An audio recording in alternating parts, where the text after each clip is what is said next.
Response. What are animal senses? How do animals respond to events around them? When an animal receives a stimulus, they process it and then choose a response, and often quickly. Sensory neurons, the nervous system, and muscles all working together to respond. Most animals have specialized nervous systems that enable them to respond to events around them. Nervous systems are composed of specialized nerve cells or neurons.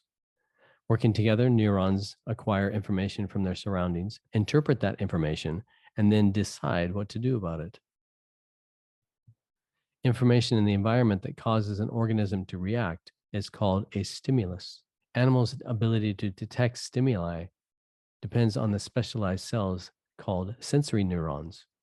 Each type of sensory neuron responds to a particular stimulus, such as light, heat, or chemicals. So these are the sensory cells. The sensory cells connected to the interneurons, and here's the sensory neuron connected to the interneurons, so the cell body, and the motor neurons receive a signal to the muscle and contract the muscle if that is the signal.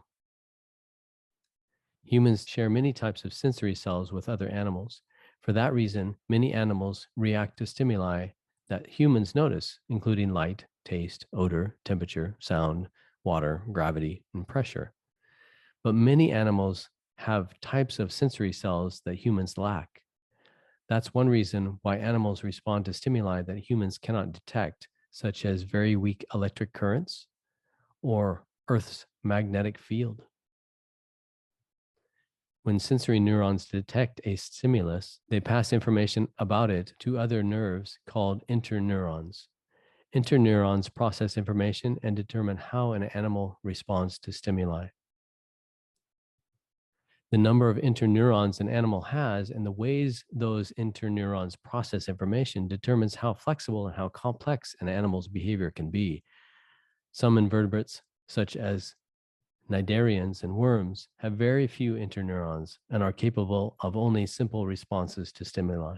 Only a few interneurons, simple responses. Nerve cells called motor neurons carry directions from interneurons to muscles. Other responses to environmental conditions may be carried out by other body systems, such as respiratory or circulatory systems. If the organism fell into water, right before they fell in, they may be triggered to breathe for the respiratory or increase heart rate for running. Invertebrate nervous systems range from simple collection of nerve cells to complex organizations that include many interneurons. For a flatworm, there's ganglia. For cnidarian, there's nerve cells.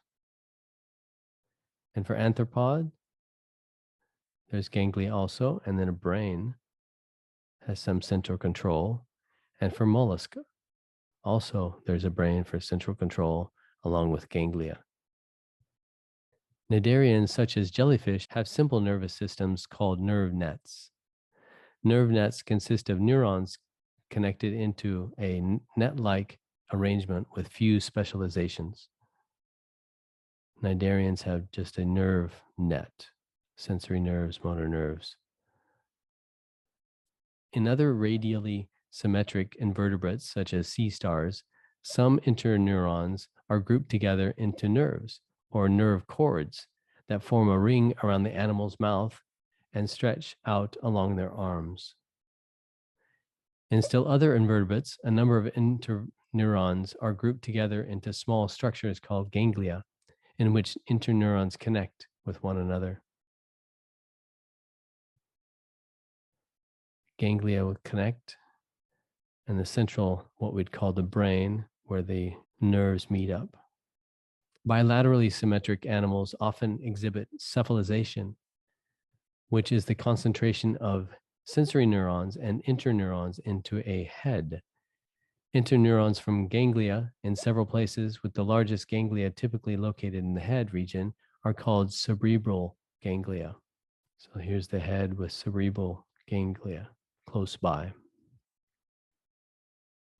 Certain flatworms and roundworms show some cephalization in the ganglia. Some cephalopod mollusks and many arthropods show higher degrees of cephalization. In some species, cerebral ganglia are further organized into a structure called a brain. The brains of some cephalopods, such as octopi, enable complex behavior, including several kinds of learning. Vertebrate chordates show a high degree of cephalization and have higher developed nervous systems. Vertebrate brains are formed from many interneurons within the skull. These interneurons are connected with each other and with sensory neurons and motor neurons in the head and elsewhere in the body. Regions of the vertebrate brain include the cerebrum, the cerebellum, the medulla oblongata, optic lobes, and olfactory bulbs.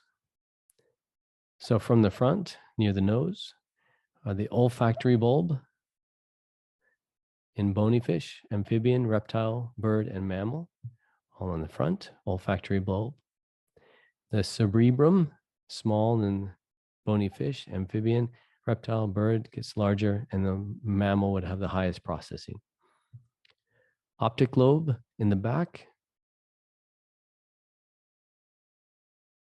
and then the cerebellum, the base of the brain,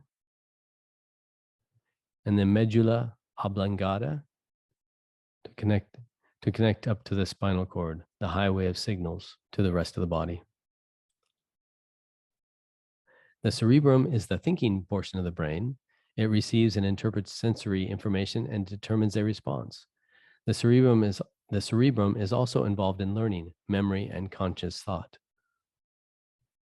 The cerebellum coordinates movement and controls balance. The medulla oblongata controls the functioning of many internal organs. Optic lobes are involved in vision, and olfactory bulbs are involved in the sense of smell. Vertebrate brains are connected to the rest of the body by a thick connection of nerves called the spinal cord. In fishes, amphibians, and reptiles, the cerebrum, or thinking portion, is relatively small. In birds and mammals, and especially primates, the cerebrum is much larger and may contain folds that increase its surface area. The cerebellum is also more complex in birds and mammals.